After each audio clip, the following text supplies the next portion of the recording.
Today's our topic is couple.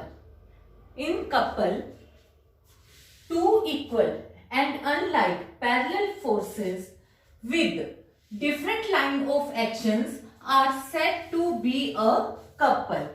ये होता किस तरीके से है कि जैसे A और B एक स्ट्रेट लाइन हमने बना दी, क्योंकि A एक पॉइंट है, B एक दूसरा पॉइंट है, जिससे दो equal and opposite forces act कर रही हैं। तो हमने ए बी को ज्वाइन कर दिया और इनके बीच का डिस्टेंस मेजर किया, तो उसको हमने रिप्रेजेंट कर दिया स्मॉल p से। तो जो कपल है हम उसे कैसे रिप्रेजेंट करेंगे, या तो p a b मतलब p फोर्स और a b ये जो a और b पॉइंट्स को मिलाने के बाद लाइन आई है, या फिर p इंटू p मतलब इनके बीच का डिस्टेंस। अब देखो कपल हमने पहले भी कहा था कि जब केस ऑफ फेलियर आया था कि अब हम यहाँ पे ये कपल कैसे करेंगे, आगे डिस्कस डिटेल में कपल करेंगे। तो अब सबसे पहले अब हमारे पास यहाँ पे क्या है कि proof that algebraic sum of movement of forces forming a couple about any point in their plane is constant. हमें अब ये प्रूव करना है कि अलजेब्रिक सम ऑफ मूवमेंट है जो फोर्सेस का, जो कि कपल बना रही है, ये हमेशा एक कांस्टेंट होगा।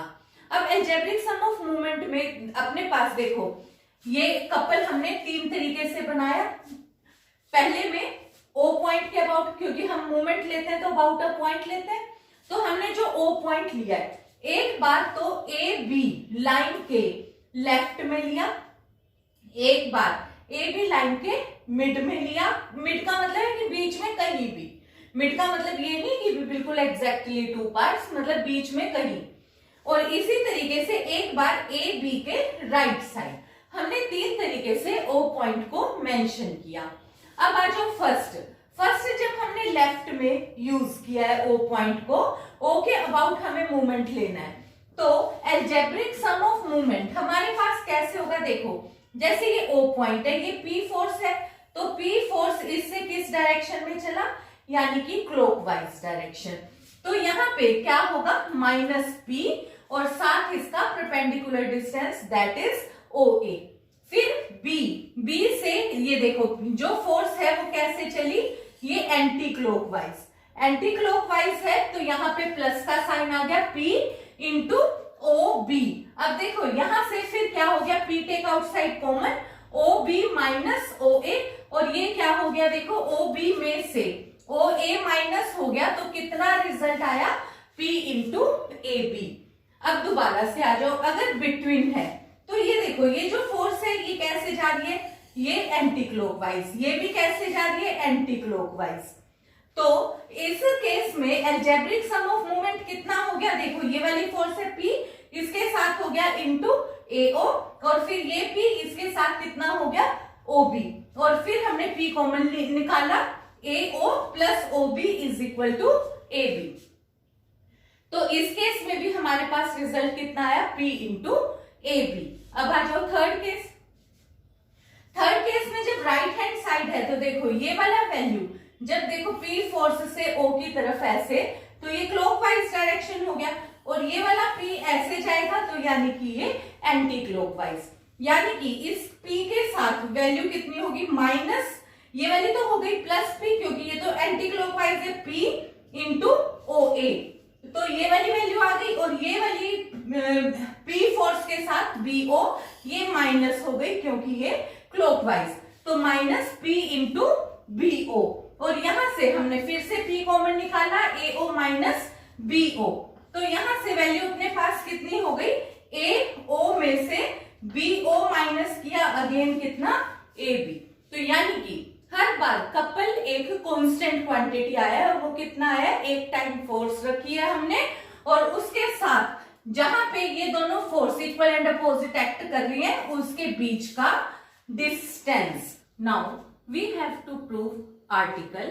इन this article we have to prove that two coplanar couples of equal movements and in opposite sense balances each other.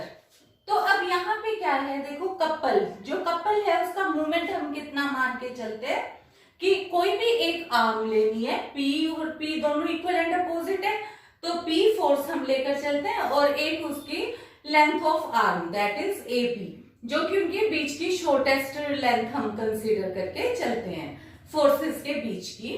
तो वो हमारे पास उसको हम मूवमेंट से रिप्रेजेंट करते हैं। तो यहाँ पे हमारे को मूवमेंट इक्वल दिया हुआ है और अपोजिट सेंस में दो कपल्स एक्ट करते हैं। तो देखो अब हमने सबसे पहले, क्योंकि इस वाले केस में दो केसेस अराइज होते हैं। फर्स्ट केस क्या है कि when line of action of forces of one couple intersect the line of action of the forces of the other. तो इसमें क्या चीज हुई कि एक तो फोर्स ये है P और एक फोर्स है ये P, इक्वल एंड अपोजिट होंगे तभी कपल बनाएंगे, और दूसरा जो कपल है वो ये Q और ये Q, तो ये भी हमने इक्वल एंड अपोजिट इस तरीके से ले लिए और ये एक दूसरे को इंटरसेक्ट कर रहे हैं। अब देखो जब इंटरसेक्ट कर रहे हो, क्योंकि P और P भी पैरेलल है, Q और Q भी पैरेलल है, तो ये एक पैरेललोग्राम बनाएंगे। तो हमने इसको पैरेललोग्राम ABCD से रिप्रेजेंट भी कर दिया।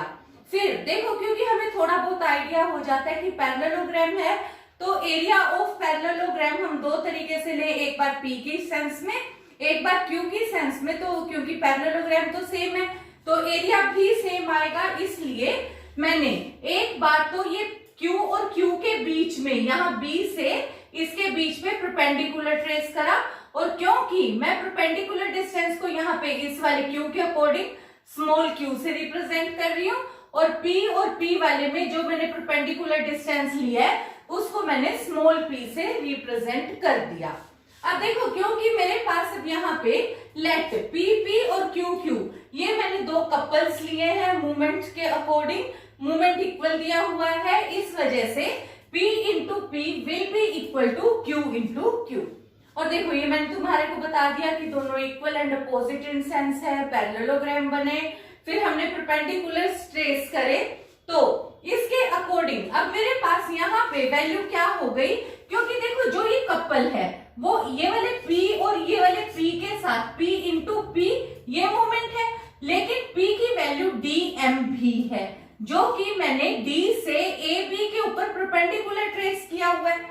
तो इसलिए मैं P इंटू dm भी लिख सकती हूँ instead of this small p। इसी तरीके से Q की जगह पे मैं BL भी लिख सकती हूँ। तो मैंने यहाँ पे ये रिजल्ट लिख दिया। अब फिर मुझे पता है क्योंकि ये एक पैरेललोग्राम है, तो एरिया ऑफ पैरेललोग्राम अगर मैं देखो बेस इसको कंसीडर करती हूँ तो परपेंडिकुलर क्या हो गया मेरे पास ये रिजल्ट, एक तो AB बेस और एक मैंने यहां से ये वाली वैल्यू कंसीडर करी P, तो एक तो मेरे पास वैल्यू हो गई AB के साथ कितना हो गया dm, और दूसरा AD के साथ कितना हो गया BL। अब ये एरिया के अकॉर्डिंग हो गया, ये मूवमेंट के अकॉर्डिंग हो गया। अब देखो फिर मैंने इन दोनों को डिवाइड कर दिया, डिवाइड करा तो dm dm BL BL cut गया और रिजल्ट क्या आ गया P over AB equal to Q over AD। अब ये कंडीशन क्या होती है, जैसे हमने रिजल्टेंट ऑफ फोर्सेस किया तो उसके अकॉर्डिंग अब यहां से मेरे पास वैल्यू आ गई कि यहाँ पे A के अकॉर्डिंग A पॉइंट से एक फोर्स एक्ट कर रही है P और एक A से ही दूसरी फोर्स एक्ट कर रही है Q। तो इससे मेरे पास कंक्लूजन क्या निकलता है कि इस P फोर्स और Q फोर्स का रिजल्टेंट पैरेललोग्राम के डायगोनल के अलोंग यानी कि अलोंग AC एक्ट करेगा। तो ये चीज मैंने यहाँ पे मेंशन कर दी कि P और Q act at A are represented both in magnitude by the direction of, ठीक है, जो भी AB एंड AD। तो जो रिजल्टेंट है वो किससे रिप्रेजेंट होगा AC से, और उसका रिजल्टेंट तुम R कहना है तो जो भी कहना है वो यूज कर सकते हो से R, ठीक है, मेंशन करने की अगर जरूरत है कर लो। तो इसी तरीके से अब दोबारा से आ जाओ बिल्कुल सेम प्रोसेस से। अब देखो यहां से C पॉइंट से एक, देखो ये वाला और ये वाले फोर्स का तो मैंने रिजल्टेंट कर दिया AC के लो, बिल्कुल सेम। अब ये वाली फोर्स P और ये वाली फोर्स Q C पॉइंट के लोग एक्ट कर रही है, और क्योंकि ये भी पैरेललोग्राम की ही दो साइड्स है तो जो इनका रिजल्टेंट है वो किस तरीके से एक्ट करेगा, वो करेगा CA के अलोंग, और वो भी कितना होगा ऑब्वियसली जो P और Q का रिजल्टेंट है वो अगर हमने पहली बार R माना है तो इस बार भी वो R ही रहेगा। अब जो एक रिजल्टेंट AC के अलोंग है, दूसरा रिजल्टेंट CA के अलोंग है, जो कि बिल्कुल इक्वल है एंड अपोजिट इन सेंस है, तो वो एक दूसरे को बैलेंस कर देंगे। तो इससे अपने पास फर्स्ट रिजल्ट होल्ड हो जाता है। अब दोबारा सेकंड केस पे आ जाओ। अब सेकंड केस में हमारे पास क्या है, when line of action of forces of two couples are parallel. अगर कपल्स अब इंटरसेक्ट, पहला हमने केस लिया था इंटरसेक्ट का, इस बार हम ले रहे हैं पैरेलल का। तो देखो एक तरफ तो मैंने ए बी एक फोर्स ये लाइन ऑफ एक्शन लिया जिसके लोग P और ये P फोर्स एक्ट कर रही है, ठीक है। एक कपल ये हो गया, दूसरा कपल मेरे पास हो गया ये Q और Q, ठीक है। दोनों इस तरीके से पैरेलल की सेंस में आए। अब यहां से मेरे पास फिर वैल्यू क्या बनी, अब ये मैंने डायग्राम इस तरीके से बना दी कि P और यहां से P और ये Q। तो ये जो रिजल्ट अपने पास आया, अब यहां से ये चेक करो कि जो डाउनवर्ड है A के लोग कौन सी फोर्स एक्ट कर रही है, P, D के लोग कौन सी फोर्स एक्ट कर रही है, Q फोर्स एक्ट कर रही है। अब इनका कहीं ना कहीं रिजल्टेंट होगा क्योंकि ये दोनों कैसी लाइक पैरेलल फोर्सेस है, एक P है और एक Q है, और अगर ये है तो इनका कोई रिजल्टेंट होगा, और वो क्योंकि पैरेलल और डिफरेंट होने करके इक्वल मतलब सेम सेंस में है तो P प्लस Q होगा। तो वो मैंने कह दिया कि से किसी एक पॉइंट M के लोग होगा। M पॉइंट मुझे नहीं पता कौन सा है, मैंने बीच में कहीं पे एक पॉइंट कंसीडर कर लिया कि वो M है और उसके लोग इनका रिजल्टेंट होगा P प्लस Q। अब देखो क्योंकि मुझे ये जो मूवमेंट है दो फोर्सेस का इक्वल दिया हुआ है, तो इसलिए मेरे को अभी भी दिया हुआ है कि P into A B is equal to Q into C B, ठीक है ना। क्यों, क्योंकि देखो P इंटू ए बी और दूसरा क्या हो गया Q इंटू सी बी, ठीक है, ये गिवन है। अब दोबारा आ जाओ, क्योंकि अब मैंने यहाँ पे ये लिया P, ये लिया Q और इनका रिजल्टेंट M के लोग है, तो P into A M will be equal to Q into M D, ये होगा अपने पास रिजल्ट। तो मैंने यहाँ पे लिख दिया P into A M is equal to Q into M D. अब इन दोनों को मैंने माइनस कर दिया, इस इक्वेशन को इसमें से माइनस कर दिया, तो यहाँ पे क्या आ गया P into A B minus A M. अब देखो ए बी में से जब मैंने ए एम माइनस कर दिया, ए बी में से ए एम माइनस कर दिया, तो मेरे पास कितना आ गया, मेरे पास एम बी बच गया, और यहां से मेरे पास कितने के साथ P इंटू एम बी बच गया। इसी तरीके से Q में सी डी में से मैंने एम डी माइनस किया, तो मेरे पास देखो अब सी डी में से मैंने एम डी माइनस करा, तो मेरे पास कितना बच गया, सी एम बच गया। तो मैंने यहाँ पे एम सी या सी एम एक ही बात है, तो ये मैंने मेंशन कर दिया। अब दोबारा से देखो, अब यहाँ पे P के साथ तुम्हारे पास एम बी आ गया, Q के साथ एम सी आ गया, तो इसका मतलब क्या चीज हो गई कि इस P और इस Q फोर्स का रिजल्टेंट भी इसी सेम पॉइंट M के अलोंग एक्ट करेगा, और क्योंकि ये दोनों अपवर्ड फोर्सेस है और यहाँ पे रिजल्टेंट भी किसके इक्वल होगा, ऑब्वियसली P और Q का है तो P प्लस Q ही होगा, और ये अपवर्ड डायरेक्शन में है P और Q, तो P प्लस Q भी अपवर्ड डायरेक्शन में ही होगा। तो अब यहाँ से हमारे पास क्या चीज आ गई, M के अलोंग, एक तो देखो ये डाउनवर्ड रिजल्टेंट आ गया P प्लस Q, और M के ही अलोंग एक रिजल्टेंट हमारे पास P प्लस Q आ गया इन अपवर्ड डायरेक्शन। तो ये दोनों इक्वल एंड अपोजिट हैं और ये भी एक दूसरे को बैलेंस कर देंगे। तो यहाँ से हमारे पास क्या कंक्लूजन निकलता है कि अगर कपल्स का मूवमेंट सेम है और अपोजिट सेंस में है तो वो एक दूसरे को बैलेंस करेंगे। Again in this article we have to prove that two couples of equal and opposite movements in parallel planes balances each other। Last time हमारे पास क्या था कि लाइन ऑफ एक्शन पैरेलल थे, इस बार पैरेलल प्लेन्स हैं और मूवमेंट इक्वल दिया हुआ है। तो हमारे पास एक फोर्स, एक तो हमने कपल ले लिया PP, दूसरा कपल ले लिया QQ, ठीक है। अब ये जो PP कपल है वो हमने इस तरीके से रिप्रेजेंट कर दिया, जिसका कि लाइन ऑफ एक्शन हमने AB ले लिया। अब इसके एक पैरेलल हमारे पास पैरेलल प्लेन, तो वो वाला कौन सा हो गया, वो हमारे पास है क्यू क्यू। अब क्योंकि इन दोनों का मोमेंट सेम है, तो अगर इन दोनों का मोमेंट सेम है तो हमने क्यू क्यू को हम रिप्लेस कर सकते हैं बाय पी पी, क्योंकि हम रिप्लेस कर सकते हैं P P equal to Q Q से। तो यानी कि जो ये Q वैल्यू है फोर्स की, उसको हम P से रिप्लेस कर सकते हैं और ये Q को P से, स्मॉल p को Q से, और ये एक कांस्टेंट क्वांटिटी होती है, क्योंकि अभी हम कर चुके हैं कि movement is a constant quantity, किसी भी पॉइंट के लोग निकाले तो ये सेम ही रहता है। तो यहाँ पे वैल्यू अपने पास क्या हो गई, तो यानी कि मैं ये Q को P से रिप्लेस कर सकती हूँ और Q को मैंने पहले रिप्लेस कर दिया किसी और नाम से A डैश B डैश, और ये इक्वल किसके है, A डैश B डैश बिल्कुल equal to A B value है। तो इस चीज को मैंने यहाँ पे रिप्रेजेंट करा A डैश B डैश, देखो ये इसके पैरेलल प्लेन में, और यहाँ से देखो ये अपोजिट सेंस में मैंने शो कर दिया कि यहाँ पे ये अपोजिट सेंस में, तो A डैश B डैश ये P फोर्स, यहाँ पे भी ये P फोर्स, क्योंकि ये पैरेलल प्लेन्स हैं, तो इसलिए अगर मैं इसको A B B dash A dash को मिलाना चाहूं तो ये मेरे पास कैसा बन जाएगा, ये भी एक पैरेललोग्राम की शेप ले लेगा। अगर इन्होंने पैरेललोग्राम की शेप ले ली तो अब इधर से मेरे पास, अब देखो यहां से जब मैं A और B डैश को कंसीडर करती हूं तो A के पास मेरे पास क्या है, अपवर्ड डायरेक्शन में P फोर्स है, B से भी अपवर्ड डायरेक्शन में एक P फोर्स है, और इन दोनों के डायगोनल्स A डैश B और A B डैश के जो दो डायगोनल्स है वो आके कौन से पॉइंट पे मिले, M पे, और इसके अलोंग मेरा जो फोर्स है वो कहां पे एक्ट कर रहा है, ये A और B डैश वाली अपवर्ड डायरेक्शन में, और वो रिजल्टेंट कितना होगा, will be equal to 2p। इसी तरीके से A डैश और B के अलोंग ये P और P डाउनवर्ड, तो M के अलोंग भी ये 2p फोर्स मेरी डाउनवर्ड एक्ट करेगी। तो M पॉइंट पे फिर से मेरे पास equal and opposite two forces lie कर रही है, एक 2p अपवर्ड और एक 2p डाउनवर्ड, तो ये दोनों क्या होंगे, एक दूसरे को बैलेंस कर देंगे, और यही हमारे को प्रूव करना था।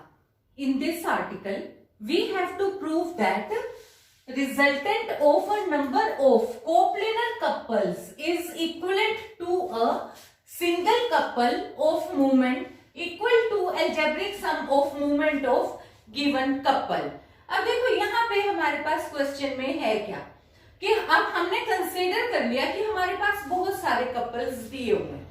कपल्स हैं किस तरीके के, अपने को पता है कि हम कपल को कैसे रिप्रेजेंट करते हैं, PP QQ RR and so on, ठीक है, जितने भी तुम चाहो तुम ले सकते हो कपल्स, उतने हमने कपल्स शो कर दिए और ये सेम प्लेन के अंदर हमने मेंशन कर दिए। तो अब अपने को पता है कि जो कपल होता है ये एक जो इसका मूवमेंट है ये कांस्टेंट क्वांटिटी है, तो यहाँ पे हमने अब QQ, देखो एक मैंने सबसे पहले क्या किया, मैंने एक P कपल को रिप्रेजेंट कर दिया इस तरीके से लाइन ऑफ एक्शन में, कि मैंने एक लाइन ऑफ एक्शन AB के अलोंग लिया, जो कि AB वैल्यू किसके इक्वल है, इक्वल टू स्मॉल p के इक्वल है, और P उसका फोर्स है जो कि इक्वल एंड अपोजिट साइड में एक्ट कर रही है A और B पॉइंट के अलोंग। अब मैंने क्या किया, अब मैंने XP जो ये मेरे पास एक QQ एक जो दूसरा कपल है, दूसरे नंबर वाला, पहले वाला तो मैंने रिप्रेजेंट कर दिया, दूसरे वाले कपल को मैंने किसी एक क्वांटिटी XP से रिप्लेस कर दिया। देखो ये QQ और दूसरा XP, मतलब आर्म मैंने सेम ले ली जो कि AB P फोर्स वाली है, और यहाँ पे फोर्स को चेंज कर दिया, दैट इज X कंसीडर कर लिया। अब यहाँ से मेरे पास X की वैल्यू मैंने निकाल दी, X की वैल्यू क्या हो गई, Q ओवर P हो गई। इसी तरीके से बिल्कुल सेम मैंने तीसरा कपल R है, इसका मोमेंट कितना होगा, R इंटू R होगा, इसको भी मैंने रिप्लेस कर दिया बाय Y इंटू P से, मतलब आर्म मैंने सेम रखी P स्मॉल p जो कि कैपिटल P के साथ वाली फोर्स की आर्म है, और उसको मैंने एक नई फोर्स Y के साथ रिप्लेस कर दिया, तो ये R is equal to Y into P ये शो करा। यहां से Y की वैल्यू मैंने निकाल दी, वो आ गई R into R over P आ गया। तो ये y की वैल्यू मेरे पास RR ओवर P आ गई। अब दोबारा से आ जाओ एंड सो ऑन बाकी सारी फोर्सेस को भी। अब मैंने क्या किया, इस एक फोर्स के साथ ही P वाली आर्म पे ही x y z and so on, इसी तरीके से यहाँ पे x y z and so on forces आती चली जाएंगी। अब मेरे पास अब जितने भी फोर्सेस थी, कपल्स थे, मैंने सबको इस एक आर्म के साथ अटैच कर दिया। जब मैंने अटैच कर दिया तो इन सबको मैंने ऐड कर दिया, तो मेरे पास क्या बचा, एक सिंगल कपल बच गया जिसकी फोर्स क्या हो गई, P plus X plus Y plus and so on. तो मेरे पास एक सिंगल फोर्स बची P plus X plus Y and so on, और इसका मूवमेंट कितना होगा, obviously multiplied by small p होगा। अब फिर से मैंने यहाँ पे x की वैल्यू सब्स्टिट्यूट कर दी। x की वैल्यू मेरे पास क्या है, q into Q over p। y की वैल्यू क्या है, r into R over p। ये जब मैंने सब्स्टिट्यूट किया तो इंटू में p है, तो ये p मैंने इसके साथ मल्टीप्लाई किया, इसके साथ p और p यहाँ कट गया, और ये क्या हो गया, पहला एल्जेब्रिक सम ऑफ, यानी कि ये क्या चीज हो गई, पहला मूवमेंट, पहली फोर्स का मूवमेंट, सेकंड फोर्स का मूवमेंट, थर्ड फोर्स का मूवमेंट, और ये क्या चीज है, algebraic sum of movements of different forces. तो ये हमारे पास ये आर्टिकल था। तो that is all for today. Hope you understand the topic well. Thank you.